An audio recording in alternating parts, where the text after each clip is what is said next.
గత 20, 30 సంవత్సరాల కాలంలో అనేక మంది మన తెలుగు రాష్ట్రాల నుండి, అలాగే మన భారతదేశంలో కూడా ఎంతోమంది పాశ్చాత్య దేశాలకి, అలాగే అమెరికా సంయుక్త రాష్ట్రాలకి వెళ్ళటం, అక్కడ ఉద్యోగాలు చేయటం, అక్కడే స్థిరపడిపోవటం జరుగుతోంది.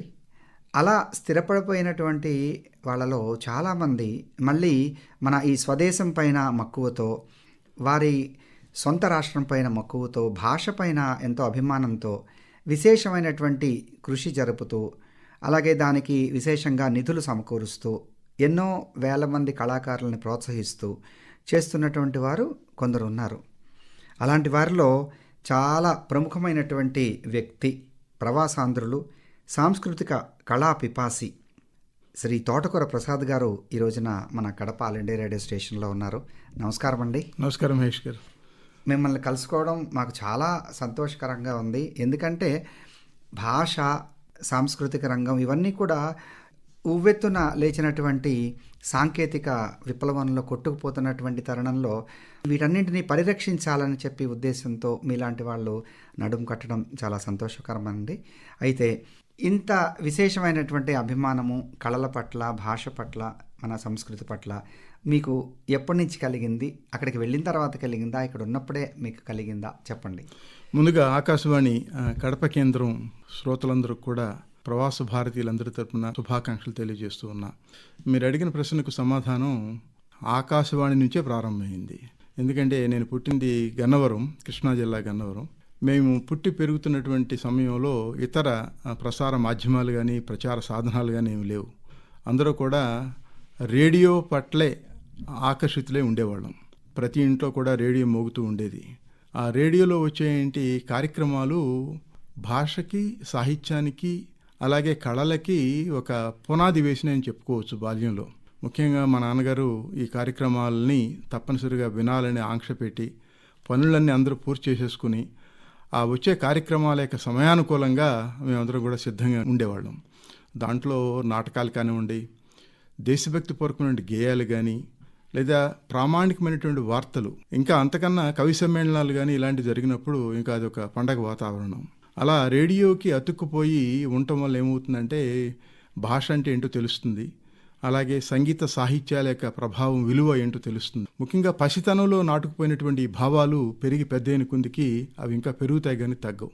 దానికి ముందుగా ఆకాశవాణికి నేను హృదయపూర్వకమైనటువంటి కృతజ్ఞతలు తెలియచేయాలి. చాలా ధన్యవాదాలండి. అంటే ఈ రోజుల్లో కొంతమంది ఆ రేడియో ఎవరు వింటున్నారులే అనేటటువంటి ఒక ఊతపదంగా పడేసేటటువంటి రోజుల్లో రేడియో చేసినటువంటి విశిష్టమైనటువంటి కృషిని, మీలాంటి అభిమానులని పొందగలిగింది, మళ్ళీ ఇంతమంది ఈ కళారంగానికి ఇన్ని వేల మందికి, లక్షల మందికి సహాయం చేసేటటువంటి పరిస్థితి వచ్చింది అనేది నిజంగా అర్థమవుతోంది. అంటే మేము చేస్తున్నటువంటి ఉద్యోగాలు ఎన్నో వేల మందిని, లక్షల మందిని ప్రభావితం చేయగలవు అని చెప్పి చాలా చాలా ధన్యవాదాలు. అయితే ప్రస్తుతం మన దేశంలో కానీ, మన రాష్ట్రంలో కానీ ఈ భాషా సాంస్కృతిక రంగాలు అవన్నీ ఎలా ఉన్నాయి? అదే విదేశాల్లో ప్రస్తుతం ముఖ్యంగా ఇక్కడి నుంచి వెళ్ళినటువంటి వాళ్ళు అక్కడ మన కల్చర్ని ఎలా తీసుకెళ్తున్నారు? ఇప్పుడు ప్రస్తుత పరిస్థితులు చూస్తే మన ఉభయ తెలుగు రాష్ట్రాల్లో తెలుగు భాష యొక్క స్థితి దయనీయ స్థితిలో ఉందని చెప్పాలి. దురదృష్టం కొద్దీ దాని పట్ల జాగ్రత్త తీసుకోవాల్సిన ప్రభుత్వాలు తగినటువంటి జాగ్రత్తలు తీసుకోవట్లేదు. ఒక ప్రభుత్వాన్నే నిందించకుండా ముందు మన ఇంటి నుంచి ప్రారంభం కావాలి. భాష పట్ల గౌరవం అనేది, ఇది నా భాష అనేది పిల్లలకి తెలియచెప్పవలసిన బాధ్యత తల్లిదండ్రులది. దురదృష్టం కొద్దీ వస్తున్నటువంటి సాంకేతిక మార్పుల వల్ల కానివ్వండి, లేకపోతే మారినటువంటి కాలమాన పరిస్థితుల వల్ల కానీ తల్లిదండ్రులు పిల్లలు ఏం చదువుతున్నారో కూడా తెలుసుకోలేని స్థితిలో పెంచుతున్నారు. వాళ్ళని ఎక్కడో ఆంగ్ల మాధ్యమం పాఠశాలలో ఎక్కువ మొత్తంలో ధనం వెచ్చించి వాళ్ళని అక్కడ పంపించేసి మా పిల్లలంతా కూడా పెద్ద పెద్ద పాఠశాలలో చదువుతున్నారని గర్వంగా అనుకుంటున్నారు తప్ప వాళ్ళకి ఏం వస్తుంది, అసలు మన భాష అంటే ఏంటో తెలుసా వాళ్ళకి? ఒక పద్యమో, ఒక పాటో, ఒక గేమో, ఒక నీతి కథో చెప్పవలసినటువంటి సమయం కూడా వాళ్ళు తీసుకోకుండా పిల్లలు పెరుగుతున్నప్పుడు అది పిల్లలు నిందించి ఉపయోగం లేదు. భాష పట్ల ఉన్నటువంటి జాగ్రత్తను మనం తీసుకోకపోతే పిల్లలు, వారికి ఎటువంటి అవగాహన ఉండదు. పిల్లలు ఇది నా తెలుగు భాష అని గర్వంగా తలెత్తుకుని తిరగలేకపోతున్నారంటే తలదించుకోవాల్సిన తల్లిదండ్రులు ముందుగా అది మన ఇంటి దగ్గర నుంచి ప్రారంభం కావాలి. ఎప్పుడైతే ఆ భావం కలిగినప్పుడు పిల్లలకు కూడా ఆ భాష పట్ల గౌరవం పెరుగుతుంది, ఏదైనా చదవాలి, ఏదైనా రాయాలి అనే ఒక కుతూహలం కలుగుతుంది. అది ముఖ్యమైనటువంటిది. వీటన్నిటికీ ప్రసాద్ గారు అతి ముఖ్యమైనటువంటి కారణము ఒకటి ఏంటంటే, నేను అనుకోవటం లాస్ట్ 20-30 సంవత్సరాల్లో ముఖ్యంగా ప్రైవేట్ విద్యా సంస్థలు వచ్చేసి ముఖ్యంగా ఇంజనీరింగ్ అండ్ ఈ మెడిసిన్ వాటి పక్క అందులో మన వాళ్ళు డెఫినెట్గా చాలా అద్భుతంగా రాణించేసి చాలా పైకి వెళ్ళిపోయారు. ఇందులో తెలుగు భాష అయితే స్కోరింగ్ బాగా రాదు అని చెప్పి దాని స్థానంలో సంస్కృతాన్ని, అలాగని సంస్కృతం మీద మక్కువతో కాదు, కేవలం సిలబస్ చాలా తక్కువ ఉంటుందని చెప్పి ఆ సంస్కృతంలో పెట్టి 98 మార్కులు 99 మార్కులు వాళ్ళు స్కోర్ చేసేటట్లుగా చేసే ఒక ప్రధానమైనటువంటి ప్రక్రియ ద్వారా పిల్లలకి ఆ వయస్సులో పడాల్సినటువంటి భాష పాఠ్యాంశాల ద్వారా పడలేదండి. అది ఒక ప్రధానమైనటువంటి కారణం. అదే ఈవెన్ చిన్న చిన్న పిల్లల క్లాసుల తరగతుల మీద కూడా పడిపోయి 6వ క్లాస్ నుంచి తెలుగుని ఆల్మోస్ట్ విస్మరించేసేటటువంటి పరిస్థితి ఉన్నది. ఇదివరకు నేపథ్యంలో తెలుగు పీరియడ్ అంటేనే మహా ఇంట్రెస్టింగ్గా చిన్నపిల్లలు అని చేసేవాళ్ళు. ఆ వయసులో ఏదైతే మనసు మీద పడుతుందో, మీరు చెప్పినట్టుగా చిన్నప్పటి నుంచి రేడియో విన్నారు కాబట్టి ఆ అభిమానం అనేటటువంటిది కంటిన్యూ అయింది. ఇదే నేపథ్యంలో మన వాళ్ళు అక్కడికి వెళ్ళి మన భాషా సంస్కృతుల్ని ఎలా కాపాడుతున్నారు చెప్పండి. ముఖ్యంగా గమనించవలసింది ఏంటంటే, ఆంగ్ల భాషను విస్మరించమని ఎవరు చెప్పరు. ఆంగ్ల భాష అనేది ప్రపంచంలో ఒక ముఖ్యమైనటువంటి భాష. ఏ దేశం వెళ్ళినప్పటికీ వాడేంటి భాష. అయితే ఆంగ్ల భాష నేర్చుకోవడానికి పునాది మాతృభాష. అది ఏ భాష అయినప్పటికీ మాతృభాషల్లో కనుక పునాది లేకపోతే ఇతర భాషలు నేర్చుకోవడానికి అవకాశాలు తక్కువగా ఉంటాయి. ఇప్పుడు దురదృష్టం ఏమవుతుందంటే, ఇటు తెలుగు రాకుండా పోతున్నారు, అలానే ఆంగ్లంలో నిష్ణాతులుగా తయారవుతున్నారంటే అది లేదు. రెండింటికి డ్రైవర్లాగా తయారవుతున్నారు. ఇది ఎలా అయిందంటే, ఒక యాంత్రికమైనటువంటి పద్ధతిలో పాఠ్యాంశాలు నేర్చుకోవడం, మార్కులు, ఇప్పుడు మీరు అన్నట్లుగా మార్కుల మీదే దృష్టి. ఇంజనీరింగ్ పాస్ అవ్వాలంటే అది కూడా సృజనాత్మకత లేని చదువులు అయిపోయినాయి. ఏదన్నా ఒక దాని గురించి ఆలోచించాలంటే దానికి కూడా వారికి తగినటువంటి శక్తి సామర్థ్యాలు కనిపించట్లా. ఉన్నట్టుగా బట్టేసి ఏ విధంగా మార్కులు ఎక్కువ తెచ్చుకోవాలి. ఇప్పుడు మీరు అన్నట్లుగా తెలుగు బదులు సంస్కృతం తీసుకుంటే సంస్కృతంలో 99 మార్కులు వస్తాయి కదా, దీన్ని పక్కకు పెట్టేసి దాన్ని ఆ విధంగా ఈ ర్యాంకుల కోసం మార్కుల కోసమే చదువు అయిపోయినప్పుడు ఒక నిరర్ధకమైనటువంటి జాతిని మనం తయారు చేస్తున్న వాళ్ళం అవుతాం. ఆ కారణంగా తెలుగు భాష నేర్చుకుంటూనే ఆంగ్ల భాషను కూడా ఇంకా ఎక్కువగా నేర్చుకోవాలి. దానివల్ల తప్పేమీ లేదు. ఇక్కడ ముఖ్యంగానండి మన వాళ్ళు అనుకుంటారు అక్కడికి వెళ్ళి డాలర్లు సంపాదించేసి అనే ఉద్దేశంతో ఇప్పుడు బయలుదేరుతున్నారు కొత్తగా. గత తరాలు వెళ్ళినప్పుడు వాళ్ళు ఇక్కడ ఫౌండేషన్స్తో వెళ్ళారు కాబట్టి వాళ్ళకి అవన్నీ గుర్తుండి చాలా బాగా రాణించారు అక్కడ. ఏ దేశానికి వెళ్ళినా అక్కడ వాళ్ళు ప్రథమంగా అడిగేది ఏంటండి అంటే, నీ చరిత్ర ఏంటి, నీ భాష ఏంటి, నీ బ్యాక్గ్రౌండ్ ఏంటి, దాని తలగా డెప్త్ ఏంటి, అవన్నీ కదా అడిగేది సార్. దాని గురించి కొంచెం విప్లవించండి. ఇంకోటి ఏంటంటే మనం గుర్తుంచుకోవాల్సింది ఏంటంటే, ఇప్పుడు మీరు అన్నట్లుగా 1960ల్లో 70ల్లో భారతదేశం నుంచి, ముఖ్యంగా మన ఉభయ తెలుగు రాష్ట్రాల నుంచి అమెరికా కానీ ఇతర దేశాలు కానీ వెళ్ళిన వాళ్ళందరూ కూడా 90% చదువుకున్నది తెలుగు మాధ్యమంలోనే, వీధి బళ్ళలోనే, జిల్లా పరిషత్ పాఠశాలలోనే, మున్సిపల్ పాఠశాల నుంచే వచ్చారు వీళ్ళందరూ కూడా. అప్పుడు మనకి ఈ ప్రైవేటు విద్యా విధానం లేదు కదా, ఆంగ్ల మాధ్యమం లేదు కదా, దానివల్ల వారేమీ వెనకబడిపోలా. ఎప్పుడైతే వారికి ఉన్నటువంటి విజ్ఞానాన్ని అభివృద్ధి చేసుకోవడానికి ఒక పునాదిగా మాతృభాష ఉంటుందో దానివల్ల మనం అభివృద్ధి చెందడానికి అవకాశం ఉంటుంది. ఉదాహరణకి ప్రపంచంలో ఉన్నటువంటి ఏ దేశం తీసుకున్నా, చైనాలో చైనీసే మ్యాండరినే మాట్లాడేది, జర్మనీలో జర్మనీ మాట్లాడతారు, జపాన్లో జాపనీసే మాట్లాడతారు, రష్యాలో రష్యనే ఉంటుంది. వీళ్ళందరూ ఎక్కడ వెనుకబడిపోయినారండి? వాళ్ళ భాష నిలబెట్టుకుంటూ ఉన్నటువంటి శాస్త్ర సాంకేతిక పరిజ్ఞానం, విశ్వవ్యాప్తంగా ఉన్నటువంటి శాస్త్ర సాంకేతిక పరిజ్ఞానాన్ని వాళ్ళు తమ భాషలోకి అనువాదం చేసుకున్నారు. ఉదాహరణకి జర్మనీలో ఉన్నటువంటి సాహిత్య సంపద, విశేషమైనటువంటి గ్రంథాలన్నీ కూడా వాళ్ళ దగ్గర ఉన్నాయి.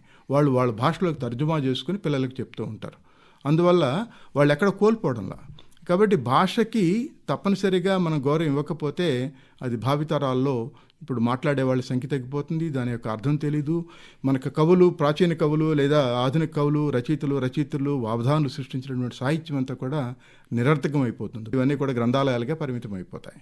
అయితే ఇప్పుడు మీరు అడిగినట్లుగా భారతదేశం నుంచి వెళ్ళిపోయి తర్వాత విదేశాల్లో స్థిరపడిన వాళ్ళు ఏం చేస్తున్నారు ఈ భాషని నిలబెట్టుకోవడం కోసం అంటే, మేము చేస్తున్నటువంటి కృషి అనన్య సామాన్యమైన కృషి.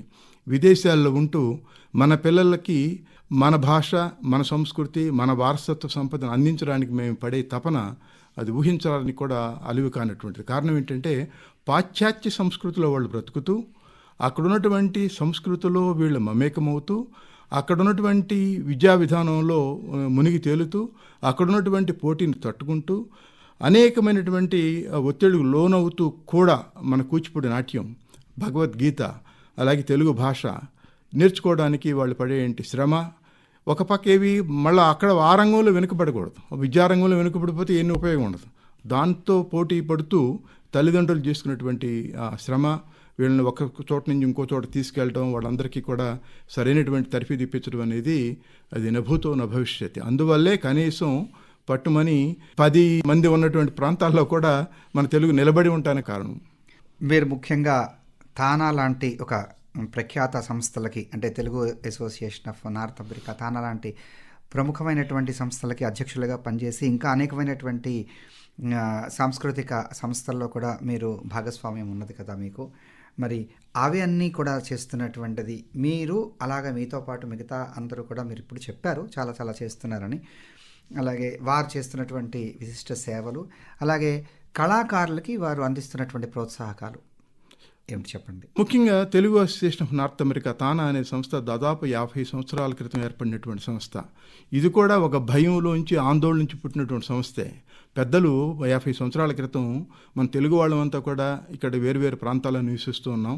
ఇక్కడ ఈ సంస్కృతిలో భాగమైపోయి మన అస్తిత్వాన్ని నిలబెట్టుకోలేకపోతే, మన భాష అంతరించిపోతే, మనం తెలుగు వాళ్ళు అని చెప్పుకోవడానికి ఎటువంటి ఆధారాలు లేకపోతే అది భవిష్యత్ తరాలకి చాలా ప్రమాదకరమైనదని భావించి ఈ సంస్థను స్థాపించారు. మన తెలుగు కళలు కానివ్వండి, భాష కానీ, సాహిత్యాన్ని, ఈ వారసత్వ సంపదని మన 2వ తరానికి అందించాలంటే మనం అంతా కూడా ఎప్పుడు ఏదో కార్యక్రమం చేసి మన పిల్లలకి ఈ రుచిని అందించాలనే ఉద్దేశంతో అప్పుడు స్థాపించారు. ఆ కారణంగా అప్పటి నుంచి ఇప్పటి వరకు తానా సంస్థ దాదాపుగా 50 సంవత్సరాలుగా వర్ధమాన రచయితలు, కళాకారులు, అవధానులు, సాహితీవేత్తలు వీళ్ళందరికీ ఒక విశ్వ వేదిక కల్పించి ప్రతి 2 సంవత్సరాలకు ఒకసారి జరిగే తానా మహాసభల్లో అవకాశాలు కల్పించడం ద్వారా ఈ సాహిత్య సంపదని, అట్లాగే కళా సంపదని అంతా కూడా విదేశాల్లో అందరికీ పరిచయం చేయడం వల్ల ఇప్పుడు ఉదాహరణ తిరుమల తిరుపతి దేవస్థానం తరపున కానివ్వండి, సింహాచలం క్షేత్రం తరపున కానీ భక్తి కార్యక్రమాలు కానీ, లేకపోతే సంగీత కార్యక్రమాలు కానీ, కళా సంపద అంతా కూడా, నాట్యం కానీ, ఇవన్నీ కూడా అక్కడ మేము అందరికీ పంచుతున్నటువంటి సంస్థ తానా ఒకటి. తానాతో పాటు మిగిలిన సంస్థలు కూడా చాలా అదే బాటలో పయనిస్తూ ఒక పక్క సామాజిక సేవ, ఒక పక్క ఈ సాహిత్య సంపదని అంతటిని కూడా అందించేందుకు విశేషమైన కృషి చేస్తూ ఉన్నాయి. చాలామంది కళాకారులు ఇక్కడ మాకేమీ ప్రోత్సాహకాలు లేవు అని చెప్పి కొంచెము బాధపడుతూ, అలాగని ఆ కళల్ని వదలలేక తటపటాయిస్తున్నటువంటి పరిస్థితుల్లో వీళ్ళందరికీ అక్కడ పెద్దపీట వేసి, ముఖ్యంగా వీళ్ళు అక్కడికి రావటం వల్ల వాళ్ళకి మీరు ఇచ్చినటువంటి కొన్ని పారితోషికాలు కూడా చాలా విశేషంగా వాళ్ళ జీవనానికి ఉపయోగపడటం వల్ల వాళ్ళు మరింతగా అభివృద్ధి చెందుతూ చేస్తున్నారు. అయితే మరి మన రాష్ట్రంలో ప్రస్తుతం ఉన్న పరిస్థితుల్లో ఈ భాషాపరంగా కానీ, కళా సాంస్కృతిక రంగాల్లో కానీ ఏం చేస్తే ఇంకా ఇంత ముందుకు వెళుతుంది చెప్పండి. మనం చాలా వెనుకబడి ఉన్నామండి. ప్రభుత్వాలు మారినా కానీ ఆ ఫలితాలు ఏమి పెద్ద కనిపించట్లా. భాష పట్ల కానివ్వండి, కళాకారుల పట్ల కానీ, ఈ సాహిత్యం ఒక తరం నుంచి ఇంకో తరాన్ని తీసుకెళ్ళడానికి ఎటువంటి ఆలోచనలు కానీ, ప్రణాళికలు కానీ, పథకాలు కానీ లేకుండానే కాలం గడిపేస్తున్నారు. ఇది చాలా అత్యంత నిరుత్సాహపరిచే ఒక సంస్థగా తయారు చేసేస్తున్నారు. ముఖ్యంగా భాషా సంస్థ అనేది ఇప్పటికీ ఖర్చుతో కూడుకున్నది కూడా కాదు ఇది. ఉదాహరణకి సిపి బ్రౌన్ లాంటి ఒక మహానుభావుడు మనకి తెలుగు భాష, తెలుగు సాహిత్య సంపదనంతా కూడా పరిష్కరించి ఒక చోట పెట్టి దాన్ని భావితరాలకు అందించడానికి, పరివ్యాప్తం చేయడానికి దోహదపడినటువంటి ఒక వ్యక్తికి ఇవ్వాల్సిన గౌరవం కూడా మనం ఇవ్వలేకపోతున్నాం. ఆయన వర్ధంతి ఎప్పుడో తెలియదు, జయంతి ఎప్పుడో తెలియదు. ఒక సిపి బ్రౌనేనే కాదు, మన భాష కోసం, సాహిత్యం కోసం గిడుగు రామ్మూర్తి పంతులు గారు లాంటి వాళ్ళు నిరంతరం ఏదైనా కార్యక్రమాలు చేస్తూ ఉంటే అది పిల్లల దృష్టిలో పడుతుంది, పెద్దవాళ్ళు కూడా దాని పట్ల భక్తి, గౌరవం కలుగుతాయి. పాలనా విభాగంలో తెలుగు ఇంకా లేకపోవడం దురదృష్టకరమైన విషయం. ప్రభుత్వ ఉత్తర్వులు ఇచ్చినప్పటికీ దాన్ని అమలుపరిచే నాథుడు లేడు. ఏదో కంటి తుడుపు చర్యలాగా జరుగుతూ ఉంది. కానీ న్యాయ వ్యవస్థలు కానివ్వండి, పరిపాలనా వ్యవస్థలు కానీ, ప్రభుత్వ ఉత్తర్వులు కానీ అన్నీ ఆంగ్లంలో జరుగుతూ ఉంటాయి. మరి ఇక భాష ఎట్లా బతికి బట్టగడుతుంది? మన భాష పట్ల మనకే గౌరవం లేకపోతే పక్క వాళ్ళకి ఇంక మన భాష పట్ల ఎలాంటి గౌరవం కలుగుతుంది? తోటకూర ప్రసాద్ గారు, నాదొక సందేహం అండి. మన ఆంధ్ర రాష్ట్రంలో ఈ టీవీ షోస్ కానీ లేదా ఈ సోషల్ మీడియాలు కానీ చాలా విశేషంగా ప్రాచుర్యంలో ఉన్నాయి. ఈ టీవీ మాధ్యమాల్లో కూడా ఎక్కువగా కూడా 99% సినిమాకి రిలేట్ అయి ఉన్నటువంటి వాటిలోనే ఆ పాటల్ని అంతకుముందు పాడేసినటువంటి ఘంటసాల గారు పాడేసినటువంటివి, బాలసుబ్రహ్మణ్యం గారు పాడేసినటువంటివి, వాటినే మళ్ళీ ఈ పాటలు మళ్ళీ పిల్లలు నేర్చుకొని వాటిని ఎంత చక్కగా అనుకరించగలిగితే దానికి విశేషంగా ఆదరణ, దానికి చాలా లక్షల్లో వాళ్ళకి పారితోషికాలు, తర్వాత వాళ్ళ కెరీర్ చాలా బాగా డెవలప్ అయిపోతున్నాయి. అందుకని చాలామంది చాలా అద్భుతంగా క్లాసికల్ మ్యూజిక్, శాస్త్రీయ సంగీతం కానీ అవన్నీ నేర్చుకుంటున్నటువంటి వాళ్ళు కూడా దాన్ని ఒక దగ్గర కొంతవరకు నేర్చుకొని అక్కడ దాన్ని ఆపేసి ఇటు పక్క వచ్చేస్తున్నారు. తద్వారా కొంతమంది సినిమా రంగాల్లో కూడా కొంచెం రాగలుగుతున్నారు, కానీ అక్కడికి ఆగిపోతుంది. కానీ నా సందేహం ఏంటంటే ఇక్కడ అలాంటి షోస్ కండక్ట్ చేస్తూ ముఖ్యంగా ఇందులో భాష పైన ఏదైనా విశేషమైనటువంటి ఒక షో రన్ చేయటం, లేదా శాస్త్రీయ సంగీతం పట్ల ఒక మంచి షో రన్ చేయటం, తర్వాత లలిత సంగీతం అనేటటువంటిది కేవలం ఆకాశవాణికే పరిమితం అయిపోయినటువంటి పరిస్థితి. ఆకాశవాణిలోనే పుట్టింది, ఆకాశవాణిలో నడిచింది, ప్రస్థానం ఇప్పటికీ ఆకాశవాణిలోనే కొనసాగుతోంది. వీటన్నిటికీ కానీ నిజంగానే కొన్ని షోస్ కానీ కండక్ట్ చేసి ఆ షోస్ని ప్రాపర్గా స్పాన్సర్ చేసేటటువంటి వాళ్ళు వస్తే టీవీ షోస్ వాళ్ళు ఇవ్వడానికి సిద్ధంగానే ఉన్నారు. అలాంటిది ఏదైనా మీ తానా ద్వారా కానీ లేదా వేరే సంస్థలు కానీ చేసే అవకాశాలు ఉన్నాయా? అంటే ఇప్పుడు మేము అంత సుదూరంలో ఉంటూ అక్కడ ఉన్నటువంటి పని ఒత్తిడి కానివ్వండి, మాకున్నటువంటి ఇతర బాధ్యతలు కానీ ఇక్కడి నుంచి ఇక్కడ నిర్వహించడం కష్టం అవుతుంది. అది ఏమైందంటే ప్రసార మాధ్యమాల యొక్క ప్రభావాన్ని మనం తక్కువగా అంచనా వేయలేము. ఎందుకంటే ఇప్పుడు అందరూ కూడా టీవీ మాధ్యమాలకి అతుక్కుపోయి ఉన్నవాళ్ళు. టీవీలో కూడా మంచి కార్యక్రమాలు చూస్తే దానికి ఆదరణ పెరుగుతూనే ఉంటుంది.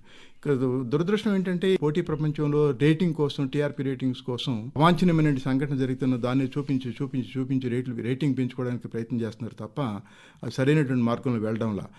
ఏ ప్రసార మాధ్యమం తీసుకున్నప్పటికీ దాంట్లో ఈ వ్యాఖ్యాతలు మాట్లాడే భాష తీసుకుంటే అది చాలా జుగుప్సాకరంగా ఉంటుంది. ఒకప్పుడు ఇది ఏమైపోతున్నాం, ఇటు వెళ్తున్నాం, ఒక పట్టుమని ఒక వాక్యంలో కూడా తెలుగు పూర్తిగా ఉండదు. ఆంగ్లం వాడవచ్చు. ఆంగ్లం ఎప్పుడు వాడాలి? సరైనటువంటి పదాలు లేకపోయినప్పుడు, లేకపోతే ఆంగ్లం మాట్లాడవలసిన అవసరం ఆ పదానికి అవసరమైతే వాడడం తప్పులేదు.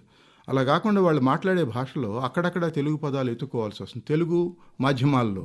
అందుకని ఇప్పుడు మనం చూస్తున్నటువంటి ఈ తెలుగు భాష సంకరానికి అదొక కారణం అవుతుంది.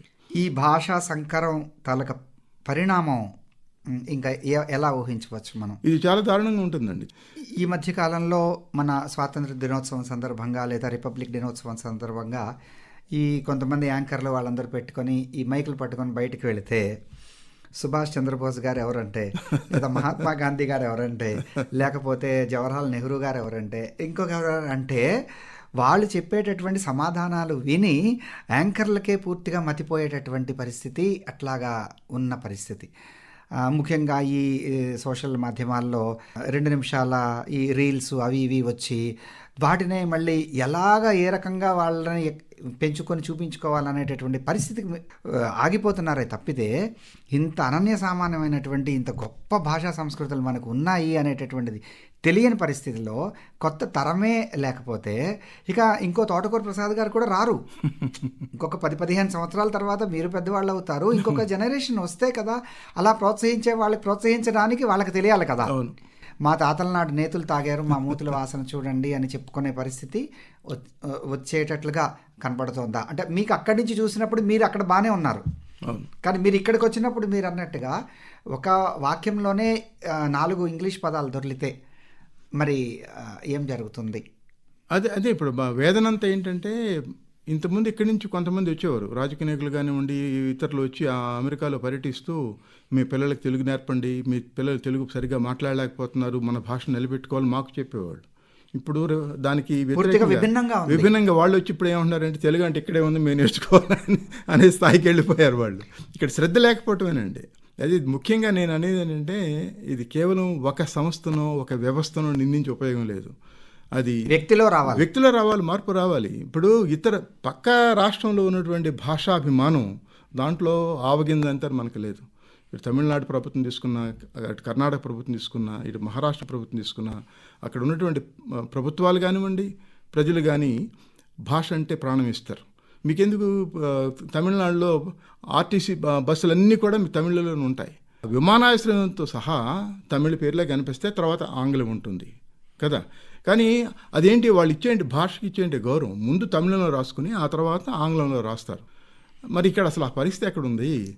అలాగే మాతృభాషలో చిన్నప్పటి నుంచి జనరల్గా చైనా వాళ్ళు కానీ రష్యన్స్ కానీ వీళ్ళందరూ చెప్పేది ఏంటంటే 1 నుంచి 10 వరకు మాతృభాషలో చదవగలిగితే అది అప్పుడు వాళ్ళకి ఈవెన్ సైన్స్ పట్ల వాటి పట్ల కూడా బాగా అవగాహన వస్తుంది. అట్లీస్ట్ 1 నుంచి 5 సంవత్సరాల వరకు కానీ అది 5 క్లాసుల వరకు మాతృభాష తలకు ప్రభావం చాలా చాలా ఉంటుంది అని చెప్పి ఈవెన్ శాస్త్రవేత్తలు చాలామంది చెప్తారు. ఆ దిశగా అందరూ కూడా కృషి చేయాల్సి తప్పనిసరిగా. అదే ఇప్పుడు మీరు చెప్పింది చాలా నిజమైనటువంటి. ప్రపంచ మానసిక శాస్త్రవేత్తల అధ్యయనం ప్రకారం పసి వయసులో మాతృభాషలో వాళ్ళు విద్యాబోధన కనుక జరిగి వాళ్ళు నేర్చుకున్నట్లయితే ఇతర భాషలు నేర్చుకోవడానికి ఇది ఒక ఆధారభూతమై ఎన్ని భాషలైనా ప్రపంచంలో ఉన్న భాషలు అన్నీ నేర్చుకోవాలంటే ముందు మన మాధ్యమంలో మాతృభాషలో అర్థం చేసుకోవాలి. అర్థం చేసుకుంటే కానీ పునాది ఏర్పడదు. ఇప్పుడు అది లేకుండా ఏ మాట మాట్లాడినా దానికి నా భాషలో ఏంటి ఇది అర్థం అనేది ముందు అనుకున్న తర్వాతనే కదా. అంతే కదా. ఇంగ్లీష్ టు ఇంగ్లీష్ నేర్చుకుని మళ్ళీ అక్కడికి సరిపోదు. మళ్ళీ ఇంగ్లీష్ నుంచి తెలుగులో ఇది ఏమిటి అని అర్థం చేసుకోవడానికి మనం మాతృభాష బతికి ఉండాలి, మనకు తెలియాలి. దాని చిన్న చిన్న విషయాలు కూడా మనం వేరే వాళ్ళని ఆశ్రయించి దానికి చెప్పేవాళ్ళే లేని పరిస్థితుల్లో భాష అంతరించిపోతుంది. భాష అంతరించిపోతే ఒక సంస్కృతి సాంప్రదాయం తాలూకా తెలుగు వంటకాలు, రుచులు, భాష, ఇక సమస్తము, సంగీతం, వేదం, ప్రతి ఒక్కటి అన్నీ కోల్పోతాం. ప్రతి ఒక్కటి మనము కోల్పోతాం. అలాగే మన వేదాధ్యయనం చేయడానికి కూడా సుమారుగా 12 సంవత్సరాలు ఒక గురువు దగ్గర మౌఖికంగా నేర్చుకుంటే కానీ వాళ్ళకి ఏమీ టెక్స్టు రాసుకోవడం ఏమీ ఉండదు. మౌఖికంగా వాళ్ళు అది చేస్తే కానీ ఒక 12 సంవత్సరాలు 15 సంవత్సరాలు నేర్చుకుంటే వాళ్ళ ఒక స్థాయికి వస్తారు. అలాంటి వాటన్నిటికీ కూడా భాష, సంస్కృతం కానీ అందులో ప్రతి భారతీయ భాష సంస్కృతం మీద ఆధారపడుతుంది. ఈ భాషకి, సంస్కృతికి, కళాకారులకి విశేషంగా ప్రోత్సాహం చేస్తున్నందుకు మీ వంతుగా తానాకి కానీ మీకు కానీ ఇలాంటి ఎంతోమంది అలా చేస్తున్నటువంటి కనిపించినటువంటి మహోన్నతులందరికీ కూడా ఆకాశవాణి శ్రోతల తరఫున మేము ధన్యవాదాలు తెలియజేసుకుంటున్నాం. మీ తాలూకా కృషిని ఇలాగే కొనసాగించండి. అలాగే మా మాటగా చెప్పండి. కొంత ఫండింగ్ ఇలాంటి వాటికి ముఖ్యంగా ప్రసార మాధ్యమాల్లో వాటికి మీరు స్పాన్సర్ చేస్తే దానికి ఆదరణ, మీరు ఒక క్విజ్ కండక్ట్ చేస్తే దానికి ఆదరణ, దానికి ₹1,00,000 మీరు ప్రైజ్ మనీ పెడితే దాని గురించి ₹1,00,000 గురించి వీళ్ళు తెలుగు నేర్చుకుంటారు. ₹1,00,000 గురించి వాళ్ళు మంచి మంచి శాస్త్రీయ సంగీతం నేర్చుకుంటారు, లలిత సంగీతం నేర్చుకుంటారు, లేదా వేదం నేర్చుకుంటారు, ఇంకా దాని పట్ల వస్తారు తప్పనిసరిగా. అలాగే ఇప్పుడు కొత్తగా అంటున్నది ఏంటంటే చాలామంది ఇప్పుడు వేదం నేర్చుకుంటున్నటువంటి వాళ్ళకి పిల్లలు ఇవ్వట్లేదు. మన సంస్కృతి సాంప్రదాయాలను కాపాడి మన వైదిక ధర్మాన్నిలో వెళ్తున్నటువంటి వాళ్ళెవరికి కూడా లేదు మాకు సాఫ్ట్వేర్ ఎంప్లాయీ కావాలంటున్నారు. అలాగే మంచి తెలుగు పండిట్స్ వాళ్ళు వీళ్ళు ఉంటే ఇవన్నీ మనకేం కూడు నింపుతాయా అని చెప్పి మళ్ళీ వాళ్ళకి పిల్లల్ని ఇవ్వట్లేదు. అలాగా చాలామంది మారిపోతున్నటువంటి పరిస్థితి ఉన్నది. ఒకనొక నేపథ్యంలో ఢిల్లీలో ఒక ఉడిపి ఆయన అని అడిగినప్పుడు, సార్ ఇదే మాదే లాస్ట్ తరం, ఇక ఉడిపి హోటల్స్ అనేటటువంటివి మీరు చూడరు, ఇంకెక్కడ మా పిల్లలందరూ ఇప్పుడు బాగా పెద్దవాళ్ళు అయిపోయారు, సాఫ్ట్వేర్స్లోకి వచ్చేసారు కొత్త. అలాగే వ్యవసాయదారులు, అలాగే ఇంకా వ్యవసాయం చేసేటటువంటి వాళ్ళు లేరండి, మా పిల్లలకి ఈ దుస్థితి పట్టకూడదండి అంటున్నారు. భాషావేత్తలు అలాగే చెప్తున్నారు, సంగీత కళాకారులు అలాగే మాట్లాడుతున్నారు. వీళ్ళందరూ కూడా లేని నేపథ్యంలో అప్పుడు మనం ఎన్ని కోట్లు గడించినా ఆనందంగా ఉండాలంటే ఒక మంచి పాట పాడాలి, ఒక పాట వినాలి, ఒక సంగీతం వినాలి, ఒక మంచి కవిత్వం వినాలి. వీళ్ళందరూ లేని పరిస్థితుల్లో ఒక రోబో చెప్పేటటువంటి కవిత్వం మనం వినాల్సినటువంటి పరిస్థితి రాకూడదు అని చెప్పి ఆశిద్దామండి. మీరు అన్నట్లు తానా సంస్థ కూడా తానా ప్రపంచ సాహిత్య వేదికని ఒక సాహిత్య విభాగం నెలకొల్పి గత 6 సంవత్సరాలుగా ప్రతి నెల ఆఖరి ఆదివారం అంతర్జాలంలో ఒక కార్యక్రమం చేస్తూ వస్తున్నాం. ఇప్పటి వరకు 86 నెలలుగా కార్యక్రమం కొనసాగుతూ ఉంది. దాంట్లో మొన్న నవంబర్ 30వ తేదీ ఆఖరి ఆదివారం రోజున బాల సాహిత్య భేరీ అని ఒక కార్యక్రమం చేశాం. అది 13 గంటల పాటు నిర్విఘ్నంగా సాగినటువంటి కార్యక్రమం. అంతర్జాలంలో దాదాపుగా 110 మంది విద్యార్థులు వచ్చి పాల్గొన్నారు. కథ కానివ్వండి, కవిత కానీ, గేయం కానీ, పాట కానీ. భారతదేశం నుంచి వచ్చారు, భారతదేశం నలుమూల నుంచి, భారతదేశం, అమెరికాలో నుంచి కొంతమంది, తర్వాత ఉభయ తెలుగు రాష్ట్రాల ఉంటున్నారు. ఆశ్చర్యం ఏంటంటే చాలా అత్యంత ప్రతిభావంతంగా వారు 3 నిమిషాలు 4 నిమిషాలు కేటాయించిన సమయంలో పాల్గొన్నారు. అయితే నేను చెప్పేది ఏంటంటే వాళ్ళకి సరైనటువంటి తరఫీదు ఇస్తే మట్టిలో మాణిక్యాలను మనం బయటికి తీసుకురావచ్చు. అలాంటి తరఫీదు ఇవ్వడం కోసం స్థానాలాంటి సంస్థలు ఎప్పుడు ముందే ఉంటాయి.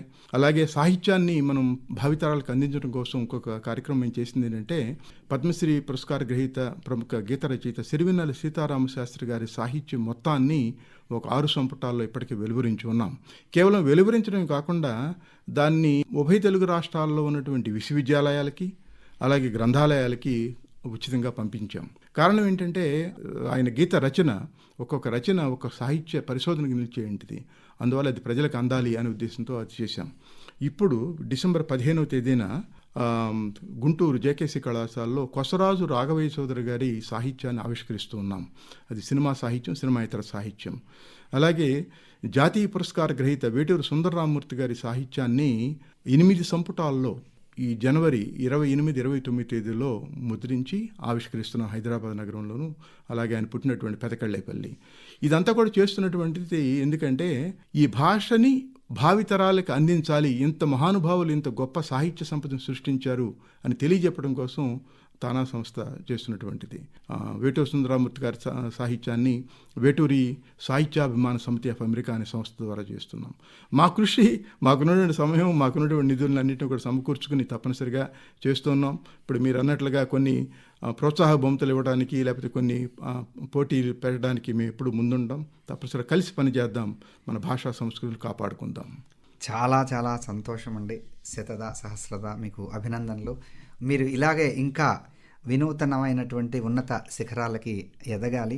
మీరు అందరికీ ఆదర్శం కావాలి. మిమ్మల్ని చూసి ఇంకా వేల మంది ఈ మార్గంలోకి వచ్చి మన భాషని, సంస్కృతిని, సాంప్రదాయాన్ని కాపాడినప్పుడు మాత్రమే మనకి ఏ దేశ చరిత్ర అయినా వాటి మీదనే ఆధారపడి ఉంటుంది. కానీ టెక్నాలజీ అనేటటువంటిది ప్రపంచవ్యాప్తంగా వచ్చేసింది కాబట్టి ఈ భాషా, సంస్కృతి, సాంప్రదాయాలు ఆయా ప్రాంతాలకి పరిమితమై ఉన్నటువంటివి కాబట్టి వాటిని కాపాడుకుంటే, దాని ద్వారా ఈ సంస్కృతి గల వాళ్ళు ఎంత తెలివైన వాళ్ళు, ఎంత పురాతనమైనటువంటి సాంప్రదాయం వీళ్ళకి ఉన్నది అనేది ప్రపంచానికి తెలుస్తుంది. చాలా ధన్యవాదాలు. నమస్కారం అండి. ధన్యవాదాలు. నాకు ఈ అవకాశం కల్పించింది, ముఖ్యంగా ఆకాశవాణి కడప కేంద్రం నుంచి పాల్గొనే అవకాశం కలిగింది. నాకు చరిత్ర ప్రసిద్ధి చెందినటువంటి కేంద్రం ఇది. దాంట్లో నాకు కూడా భాగస్వామ్యం కలిగినందుకు మీకు హృదయపూర్వక ధన్యవాదాలు తెలియజేస్తూ సెలవు తీసుకుంటాను. నమస్కారం. నమస్కారం.